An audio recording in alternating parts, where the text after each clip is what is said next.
All right, hot microphone. Anti-war radio. How's it going, y'all? I'm Scott. It's the show again. I'm back. I've been gone, but now I'm not gone. Got a good show lined up for you today, too. Gareth Porter's going to be here. And Anthony Gregory is actually sitting here right now. He will be joining us on the air here, too. But first, we're going to go to Jason Ditz. News.antiwar.com for Jason Ditz, antiwar.com's news director. Welcome back to the show, Jason. How are you doing, man? I'm doing good, Scott. How are you? I'm doing great. Listen, man, I really appreciate you joining me on the show today, as always. But here's the thing. I have no idea what's going on in the world. This is the longest time I've gone without reading the news. Well, a little bit, you know, what am I going to do? Not read antiwar.com at all? But mostly I haven't paid attention to the news for 3 weeks. So I know that, you know, Barack Obama's been killing Pakistanis and, you know, basic standard boilerplate stuff like that. But I was hoping that you could help catch me up. So right now I'm just looking at news.antiwar.com, and I thought I'd just go through here and find some headlines and see if you can help fill me in on some details. The top headline here at news.antiwar.com is Yemen launches flurry of airstrikes against South following clashes. So can you catch me up on 3 weeks of America's war in Yemen, Jason, please? Well, there's not a ton to catch up on. It's just more of the same. There have been ambushes and the occasional assassination of a Yemeni official, and now they're bombing targets that they say belong to al-Qaeda in the Arabian Peninsula. Of course, Yemen's history of bombing that province suggests that they don't really know whose targets are what, and they could just as easily be bombing random houses or bombing the separatist movement. Well, that is the thing, is Yemen is a very complicated place, right, with all kinds of civil wars in the past since British rule ended, and you have socialists here, and you have Shiite insurgents there, and Sunni insurgents there, and then supposedly you have some al-Qaeda dudes. But I guess the question really is, does anybody know, is America just paying the government of Yemen to fight their enemies, whoever their enemies happen to be, or are they actually going after, I don't know, somebody worth going after at all? I don't know. Well, I think the American hope is certainly that they'll go after al-Qaeda first and foremost, but that hasn't really proven to be the case over the past few years. More often than not, the Yemeni government gets sidetracked with the more domestically popular fights against the Shiites in the north or against the separatists in the south. Yeah, you know, you remember that piece on Yemen in the New York Times? I guess about a month and a half ago or something. I think it was like the New York Times Weekend Magazine or something did a really in-depth piece about Yemen and the crisis going on there. And basically, even to hear the New York Times tell it by the end of that thing, man, we should not be messing around there at all. They went after some guys that, you know, at least according to New York Times reporter guy, really were al-Qaeda dudes, but then they ended up killing all kinds of people, and in the local politics in the province, basically they killed a government minister, I think was one of them, but they also killed a tribal leader that, had respect from the government that America supports there, and basically interfered with the locals' attempts to marginalize al-Qaeda. And even the New York Times was saying, you know, this is a big muddy. Why are we wading into it here when it seems like even just getting started, really, we're making things worse? Well, yeah, that's sort of the old story that officials don't really understand what they're doing or how they're going to do it, and they just have this impulse to do something, whether or not it's a good idea. All right. Well, so now let's talk about whatever. This should take one sentence. We got peace in Palestine or what? No. Yeah, but I saw, 2 months ago, 6 weeks ago, they said, yeah, we're going to do these peace talks and create a Palestinian state, and Barack Obama, is falling through on his Cairo speech and all that. No? No. Sorry, I have trouble feigning that level of ignorance without breaking out laughing. Well, so are they going to extend the partial freeze on the rate of growth of the colonies in the West Bank at all? It doesn't sound like it, and even if they do at this point, the freeze has been over for a few weeks now, and the government's approved hundreds and hundreds and hundreds of new settlements since then. Hundreds and hundreds and hundreds of new ones? Yeah. Well, new constructions within the settlements, not new settlements themselves. Right, okay. But it really wouldn't matter all that much if they did a 60-day freeze again like they were talking. Even if they do it, which it doesn't sound like they will, all the stuff that got approved in the interim in between the two freezes would still be approved and would still be allowed to continue. Yeah. So, in other words, Palestine, same story, different day. Was there anything big that broke out there, or anything we really need to know about? Not really. There've been some talks around the Palestinian officials citing the 1967 border as something that would solve everything, and would one of the PLO's officials even said they would recognize Israel as a Jewish state in return for the 67 borders. But, really? But I don't think anyone seriously believes Israel's going to go back to the 67 borders anyway. So. Well, of course not. But, the thing is, too, is, I think I saw that headline that Mahmoud Abbas had said that, which that's basically the PLO, the Palestinian Authority in the West Bank, Yasser Arafat's old organization. But Hamas says the same thing, or I don't know about recognizing the Jewish state part, but I don't know why that would be important anyway. But one of the major leaders of Hamas said on a Charlie Rose show that, look, man, the whole world, including us, are agreed. 67 borders for peace and recognition. Abbas just yesterday said the Palestinians would end all outstanding claims with Israel in return for the 67 borders, which would include the right of return inside Israel proper, apparently, although it's not clear if he intended to say that. Wait, I'm sorry. Say that again. I'm sorry. Repeat that, please. Abbas, yesterday in an interview with Israeli television, said that the Palestinian Authority and the PLO were willing to abandon all outstanding claims on Israel for everything in return for the 67 borders. Including the right of return. That's really what that's about, right? Right. And some people have said it's not clear if he really meant to discount the right of return past that, but it certainly sounds like that. Yeah, well, those people are terrorists. We don't have to deal with terrorists. All right. So next topic here, since everybody knows that's not going anywhere, except more poverty and hopelessness and humiliation and degradation for the people of Palestine. So when will they ever stop occupying the poor Israelis, I don't know. Poor guys. All right, now talk to me about this. This is the most important thing, and we'll only have a couple of minutes at this before the first break here, Jason, but I want to know about the the election results in Iraq from last March. What's going on there?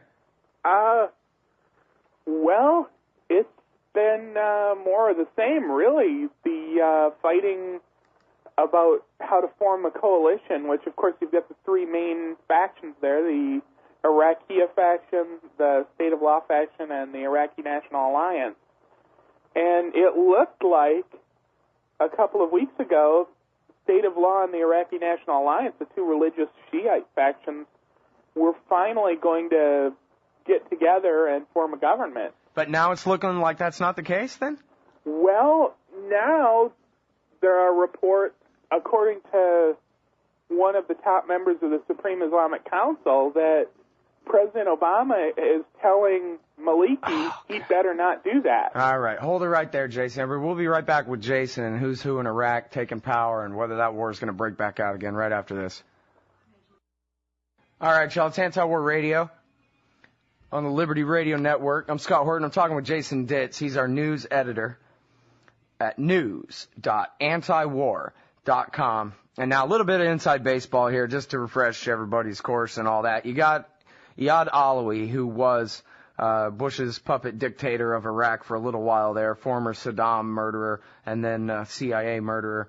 And he's nominally a Shiite, but he gets along really well with the former Ba'athist because he used to be one, and really was in large part responsible for the civil war of a couple of years ago, which the Sunnis lost. The Sunni-based insurgency lost. He's got his party, and then you have Muqtada al-Sadr, who has basically inherited all of the Iraqi National Alliance because Abdul Aziz al-Hakim, the leader of the Supreme Islamic Council, died. And they lost a lot of influence. Muqtada al-Sadr has basically inherited the entire Iraqi National Alliance. Nouri al-Maliki, the current prime minister's party, which broke off from there. He's a member of the Dawa party, which was actually founded by Muqtada al-Sadr's father and uncle. But he broke off. And so we've been talking with Jason on the show here about Iraqi politics since March, longer than that, but since March, since this election happened. Alawi came out just barely ahead with the more kind of nationalist faction there, with the plurality, but not enough to form a government. And then here we are wrapping up October, and still no one has been able to form a government in Iraq. And as Jason and I have talked about this whole time, the natural alliance would be Sadr's bloc and Nouri al-Maliki's bloc. Of course, there's bad blood there, and of course, Maliki did break off from the Iraqi National Alliance, like I just said. However, they're on the same side, the winning majority that America fought a war to install in power, the Friends of Iran. And so now this obvious natural alliance in the parliament that would form a majority government there is, according to Jason, being now blocked by Barack Obama, who is saying no government can include Muqtada al-Sadr. Because what, he wants to have another war in Najaf or what, Jason? I'm not sure what he's thinking, but he seemed to be of the mind that none of Sadr's supporters, which of course are most of the Iraqi National Alliance at this point, can take any part in the government, and that he should boot them out of the coalition. The obvious question then is there a coalition left, or is Maliki back to square one with just his bloc and then a few supportive Kurdish factions that aren't nearly enough to form a government? Well, and the other question is, and this could be something, assuming that Jim Jones, which, funny as we all commit murder-suicide here in the American Empire, the National Security Advisor's name is Jim Jones. I gotta love that. But assuming he knows anything about this stupid war that he's fighting up there, perhaps, Jason, he's explained to Barack Obama that, look, man, if Maliki and Sadr form an alliance and a government, then that means that the Sunnis are entirely left out. And the reason that they quit fighting basically was because they lost Baghdad in the civil war, and Petraeus promised them, we're going to work to make sure that you guys are part of the government. And if they continue to be excluded, then, I don't know, it's not like they could launch an attack really to take back Baghdad at this point, but they could certainly arm up and refuse to participate in this government at all, and we could see an outbreak of major hostilities again. Not that it's been peaceful over there at all this whole time, but there hasn't really been a concerted insurgency campaign like we saw back in, 2004, especially through 7, 8. So perhaps that has something to do with this, huh? Like, hey, man, if George Bush turned the whole government over to the Iranians, but they promised the Sunnis that it wasn't going to be like that if they just had patience.